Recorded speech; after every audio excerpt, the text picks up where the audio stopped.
भाभी क्यों बदल गई। कोयल शादी के बाद जिस घर में आती है वहाँ सास ससुर के सिवा 2 ननदें भी थी, लेकिन दोनों शादीशुदा। कोयल ने सोच लिया था कि वो इस घर को जीत कर रहेगी, लेकिन होता कुछ और है। यार ये कोयल कैसी लगी तुझे? ठीक ही है, बस माँ एडजस्ट कर ले इसके साथ। हम दोनों तो वैसे ही शादीशुदा हैं। चलना कल घर चलते हैं, देखते हैं क्या करती है वो सारा दिन घर पर। ठीक है दीदी, मैं कल आ जाऊंगी। दोनों ननदें मायके आती है, जहाँ पिता बाहर बैठकर पेपर पढ़ रहे थे, माँ अंदर सब्जी काट रही थी और कोयल वो तो कहीं नहीं थी। क्या पापा बाहर क्यों बैठे हैं? बहू ने निकाल दिया क्या? चलिए अंदर देखिए, कैसी लू सी चल रही है। चलिए तो। अरे नहीं नहीं, अंदर लाइट नहीं आ रही है, रोशनी भी कम है और हवा भी नहीं है। मैं तो कहता हूँ तुम दोनों भी जाकर चेयर यहीं लगा लो। क्या माँ, तुम क्यों काम कर रही हो? कहाँ है वो राजकुमारी? अरे सुबह से ही कोयल लगी है, मैंने अभी भेजा है जबरदस्ती कि जाओ जाकर लेट लो। पता नहीं क्यों इतना काम करती है। जब से आई है वक्त पर खाना पीना, वक्त पर दवाई, सब की जिम्मेदारी ले ली है उसने। वो तो हम भी कर रहे हैं ना माँ, अपने ससुराल में सभी को तो करना पड़ता है। उसमें वो नया क्या कर रही है? पापा के सफेद कपड़े कैसे पहले चमकते थे, अब देखो तो कितने मैले कुचैले लग रहे। कौन धोता है? धोती तो बहू ही है, लेकिन क्या करे बेचारी, मशीन ही खराब पड़ी है। सबके कपड़े हाथ से धोना, उसके भी तो मुलायम छोटे छोटे हाथ हैं। हाँ हाँ, और हम लोगों के हाथों में तो चक्का लगाए ना। अरे बस भी करो माँ। दोनों बहनें माँ बाप को काफी भड़काने की कोशिश करती, लेकिन कोई फायदा नहीं होता।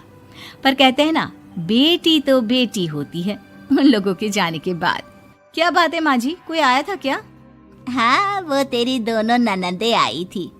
अरे तुम मुझे उठाया क्यों नहीं माँ? मैं भी मिल लेती ना दोनों दीदियों से। अरे ना बेटा, तभी तो तू सोने गई थी। मैंने उन लोगों को खाना बनाकर खिला दिया, चिंता ना कर। कोयल को सास की बात अच्छी लगती है, वो अंदर जाने लगती है कि सास उसे टोक देती है। बेटा, वो तेरे ससुर जी के कपड़े काफी मैले कुचैले लगते हैं, थोड़ा ठीक से धोया कर। हाँ जी माँ जी। कोयल सास को कुछ नहीं कहती, लेकिन रात में जब पति आता है तो कोयल उससे कहती है, सुनिए, पापा के घर के पहनने वाले कपड़े काफी पुराने हो गए हैं। मैंने कई बार उसे धोया, लेकिन उनमें चमक ही नहीं आती। अगर आप कुछ पैसे देते तो मैं पापा के लिए घर पहनने के लिए नए कपड़े लेकर आऊं। हाँ हाँ कोयल, क्यों नहीं, जरूर। अगले दिन कोयल खाना बनाकर बैठी ही होती है कि छोटी ननद आ जाती है। अरे नमस्ते दीदी, कैसी हैं? आइए बैठिए, मैं आपके लिए नींबू पानी बनाती हूँ। आपको अच्छा लगता है ना? वो माँ कहाँ है? कोयल को अजीब सा लगता है कि ननद ने उसे पूछा तक नहीं, ना ही नमस्ते किया। सामने से माँ आती है।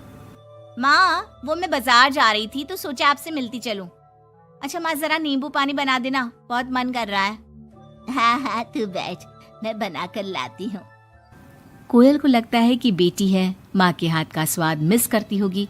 इसमें बुरा मानने वाली कोई बात नहीं है। दीदी, मैं भी बाजार जा रही हूँ, आपके साथ ही चलती हूँ। ननद भाभी दोनों मार्केट जाती है, जहाँ कोयल ससुर जी के लिए कपड़े लेती है। क्या जरूरत है भाभी, पापा को उनकी पसंद के कपड़े ले देती ना, उन्हें ही यहाँ पर लाकर। पर दीदी, पापा तो लुंगी ही पहनते हैं और एक ही डिजाइन की, तो इसमें पसंद नापसंद की क्या बात है? आपसे क्या बोलना।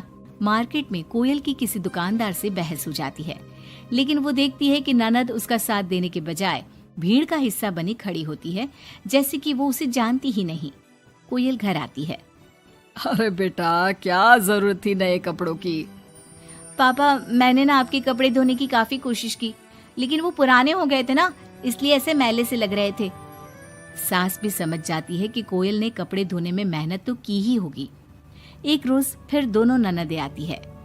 कोयल अब दोनों ननदों को मनाने के लिए कोई ना कोई तरकीब निकालती है। ये साड़ी दीदी को दे देती हूँ, मेरी नई साड़ी है, कम से कम साड़ी देखकर खुश हो जाएंगी। दीदी, ये साड़ी आप ले लीजिए। और छोटी दीदी, मैं आपकी पसंद की पालक पनीर बनाती हूँ, आप लोगों के आने से घर में कितना अच्छा लगता है ना। दोनों कुछ नहीं बोलती। अब तो जब भी दोनों ननदें घर आती, कोयल के सास ससुर को भी भड़काकर चली जाती, जिसके बाद से ही दोनों का रवैया कोयल के लिए कुछ दिनों के लिए बदल जाता। पता है कोयल, मेरी छोटी बेटी सास को घर में एक काम करने नहीं देती, सारा दिन बिठा के खिलाती है। कम से कम तुझे मेरा साथ तो मिला है, क्यों? कोयल कुछ नहीं कहती, लेकिन अब वो थक चुकी थी। ससुराल के लोगों को प्यार से सम्मान से साथ बांधने की कोशिश कर करके, लेकिन ननदें वैसी की वैसी ही रही। अब कोयल ने सोच लिया कि वो ननदों से बात करेगी।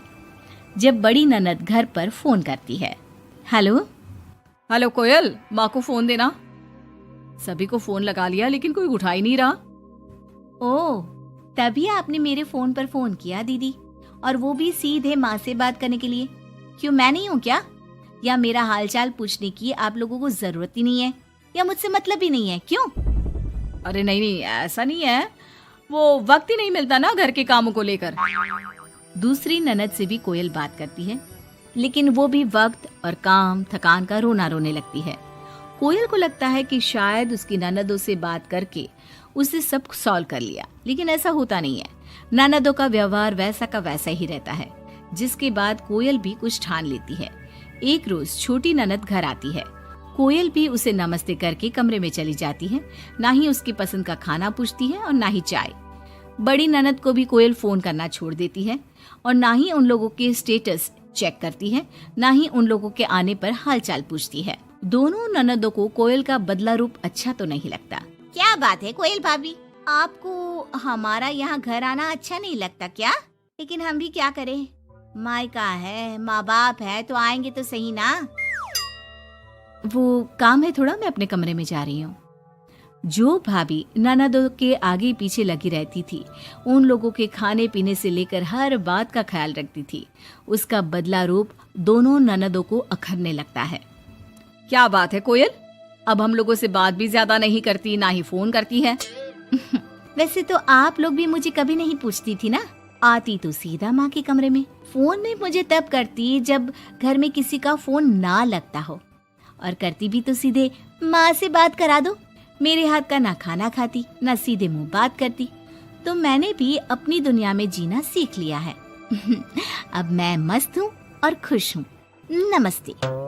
ये बोलकर कोयल वहां से चली जाती है अपनी दुनिया में।